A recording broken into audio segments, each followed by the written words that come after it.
Olá, meus amigos, paz e graça para todos, melhor noite aí para vocês. Meus irmãos, é um prazer estarmos aqui mais uma vez, juntos, para compartilhar nessa noite maravilhosa. É um tema, onde andam os lavradores maus? Será que existe algum na sua cidade? Para o futurista, né? Esses lavradores um dia vai ser julgado, mas julgado o que depois da morte deles? Você que não é inscrito, escreve aí, dá um like e também, se você quiser, divulga essa mensagem.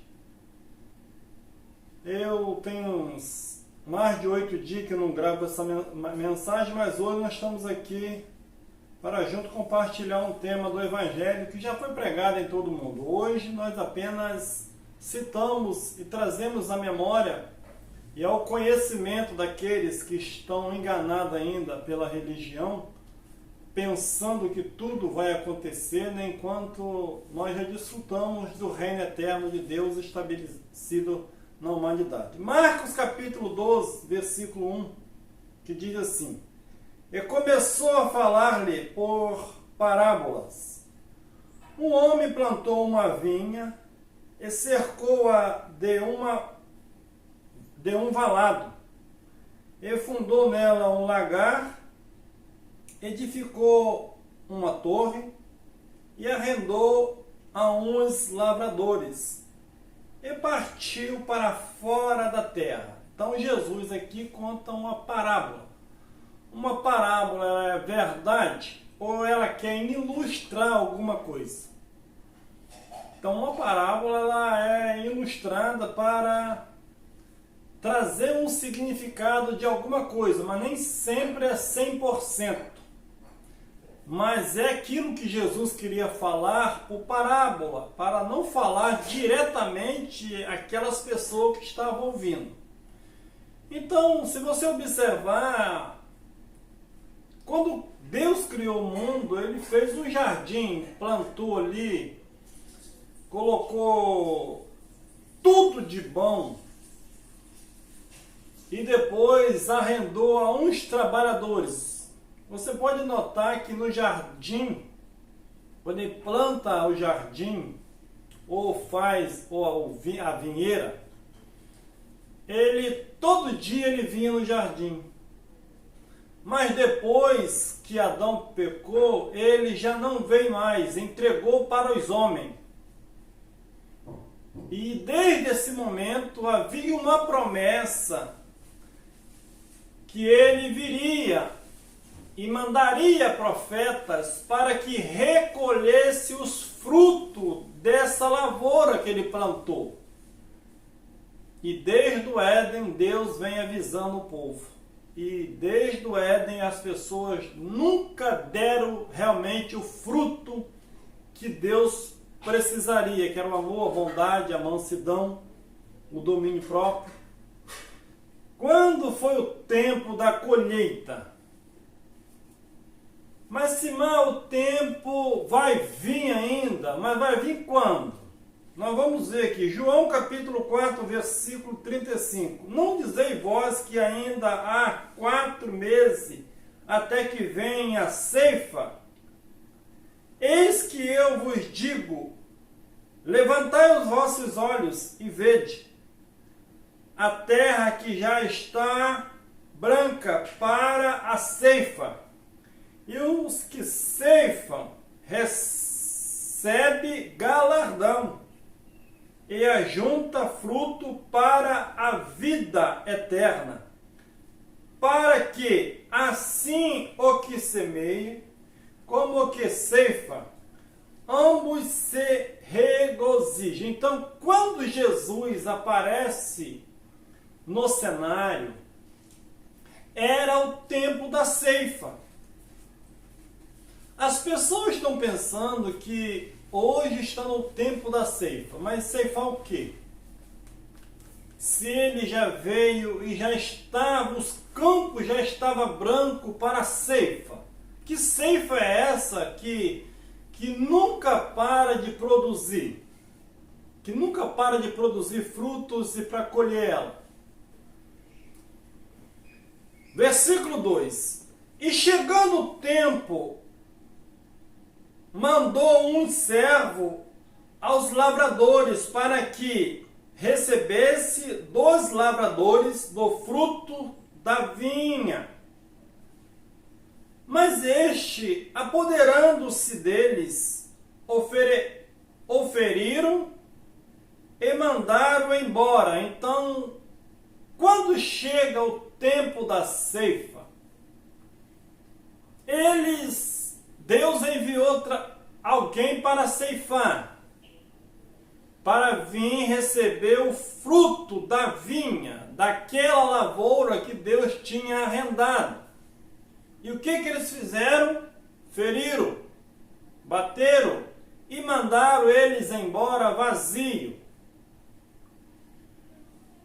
Versículo 4: E tornou a enviar-lhe outros servos, e eles, apedrejando, e o feriram na cabeça, e mandaram embora, tendo afrontado. Então, tudo que Jesus estava contando era para que eles entendessem que Deus já tinha enviado profetas, sacerdotes, enviados muitas pessoas no nome dele, para que o povo se convertesse e passasse a dar um bom fruto para Deus.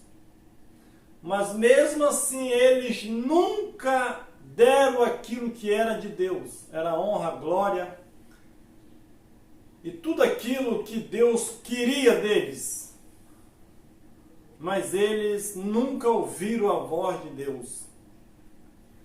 Mateus 23, 34. Jesus já falava disso em todos os livros, que o fim era para aquela geração, e nós sempre pregamos que o fim foi para aquela geração. As pessoas estão pensando que Deus está colhendo agora alguma coisa, ou ceifando alguma coisa.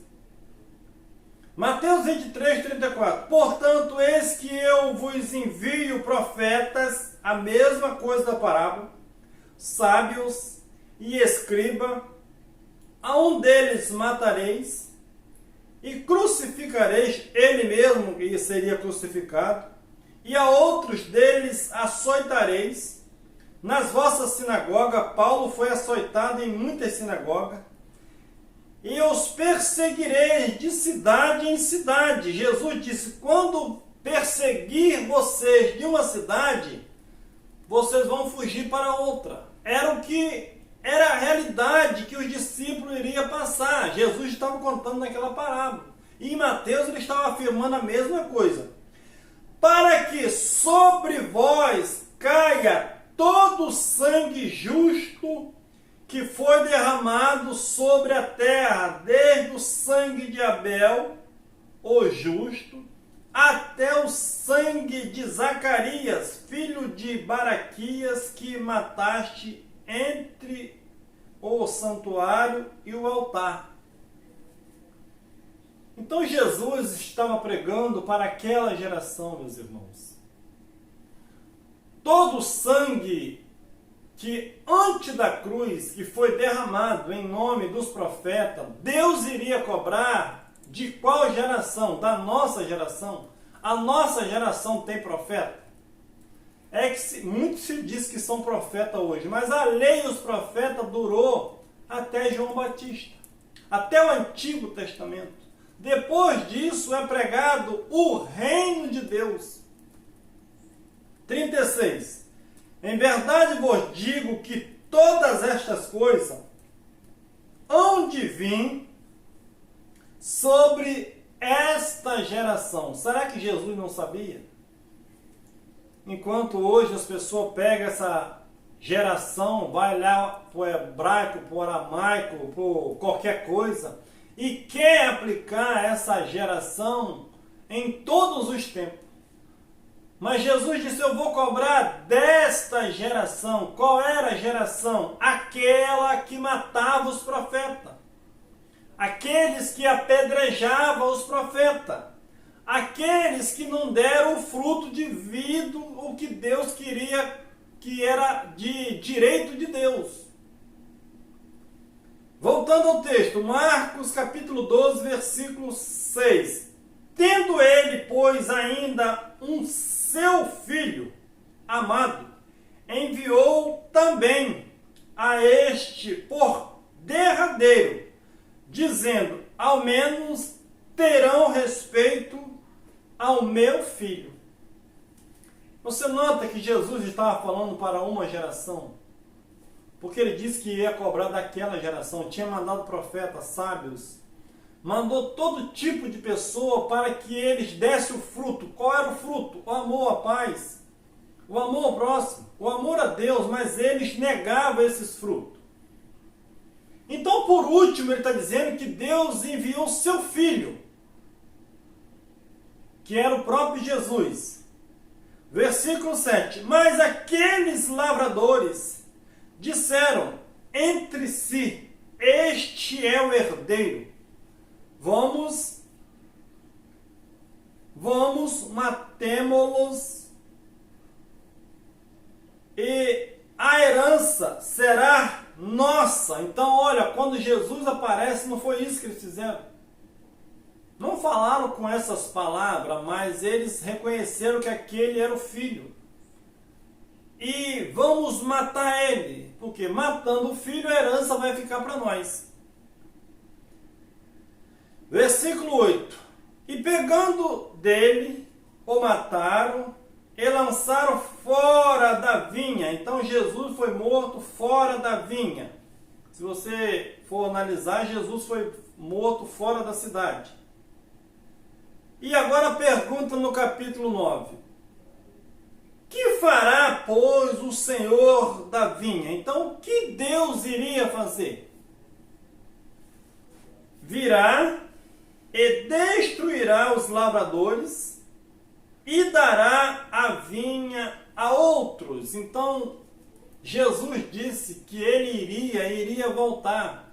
Mas ele não iria voltar mais como filho para as pessoas matar ele. Ele voltaria na glória do Pai. E o que faria ele quando viesse aqueles lavradores? Ele disse que destruiria eles. Agora eu pergunto, aonde estão esses lavradores para aqueles que esperam a vinda de Jesus? O que Jesus vai fazer com eles? Eles vão ressuscitar para Jesus julgar ele? Ou ele estava falando para aquelas pessoas que estavam ali? Marcos 12, 12. E buscava prendê-lo, mas temia a multidão, porque entendiam que contra eles dizia esta parábola. E deixando-o foram embora. Então Jesus estava falando para quem? Para eles. E o que fará o lavrador ou dono da seara quando ele viesse? O que faria eles com aqueles lavradores? Em outros textos diz que Deus destruiria a cidade, mataria eles e colocaria fogo na cidade. Meus irmãos, o que aconteceu no ano 70, na destruição de Jerusalém? Ele destruiu tanto a cidade, quanto também aqueles lavradores que mataram ele. Então, essa parábola, meus irmãos, ela já se cumpriu há 2000 anos. Enquanto muitas pessoas estão pregando essa parábola, que Jesus vai vir e vai destruir aqueles lavradores maus. Mas aonde eles estão? Que ele disse que iria cobrar daquela geração. Então, por aí a gente começa vendo que muitas mensagens hoje é pregada, repregada, mas com duplo sentido, prendendo as pessoas no texto Enquanto a Bíblia ela serve para nós como instrução, como regra de fé, como aquilo que foi feito lá atrás, as pessoas hoje estão cometendo anacronismo. Eles lêem o texto e diz que Jesus está dizendo para ele. Mas quando diz assim, olha, vai e vende tudo que você tem e dá aos pobres. Aí era o jovem rico, já não é mais ele. As pessoas só pegam a base para que serve para ele. Agora, quando diz que o que fará o dono da vinha quando vier com aqueles lavradores, eles dizem que vai vir, alguém vai matar profeta. Existe profetas hoje para as pessoas matar ele, para Jesus julgar ele. Então isso tudo, meus irmãos, já aconteceu. Mas aí hoje nós estamos aonde? Você, eu não sei, eu estou no reino. A Bíblia diz que eles herdariam o reino. Nós já nascemos nesse reino. Ainda que muitos não estão reinando. Porque o reino de Deus é paz, alegria, gozo no Espírito Santo. A sua alma precisa entender através do Espírito que nós já nascemos no reino. Essa alma precisa desfrutar desse reino.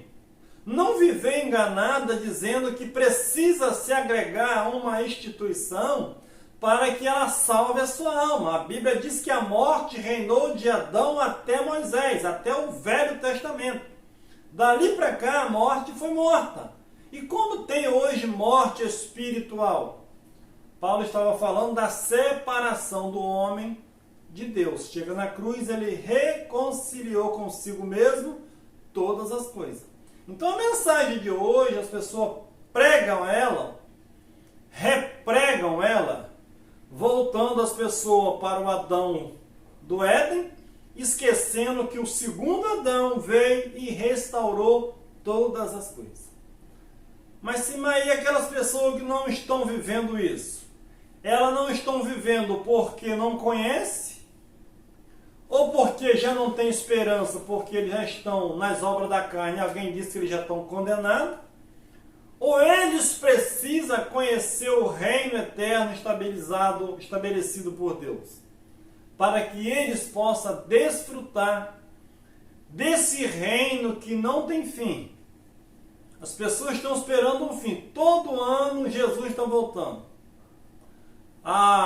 Os cientistas dizem que o mundo vai acabar. Ia acabar em 2000, depois 2023, 24, agora 29. E os anos vão passando. As pessoas ficam embebedadas com essa doutrina e esquecem de viver o presente. E a vida passa e ela fica aí envolvido com todo tipo de religião que prega. Jesus está voltando, o fim está vindo e ele, quando vê, está com 90 anos, não vê fim nada e vê o fim dele. Meus irmãos, desperta. Liberta desses entendimentos e busca a verdade.